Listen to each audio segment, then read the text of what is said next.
جو لوگ اللہ اور اس کے رسول صلی اللہ علیہ وآلہ وسلم کی مخالفت کرتے ہیں وہ نہایت ذلیل ہوں گے۔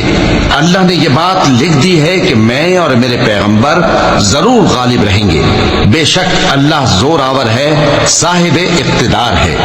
جو لوگ اللہ پر اور روز قیامت پر ایمان رکھتے ہیں تم ان کو اللہ اور اس کے رسول صلی اللہ علیہ وآلہ وسلم کے دشمنوں سے دوستی کرتے ہوئے نہ دیکھو گے، خواہ وہ ان کے باپ یا بیٹے یا بھائی یا خاندان ہی کے لوگ ہوں۔ یہ وہ لوگ ہیں جن کے دلوں میں اللہ نے ایمان کو نقش کر دیا ہے اور اپنے فیض سے ان کی مدد کی ہے، اور وہ ان کو بہشتوں میں جن کے نیچے نہریں بہ رہی ہیں داخل کرے گا، جن میں وہ ہمیشہ رہیں گے۔ اللہ ان سے خوش اور وہ اللہ سے خوش۔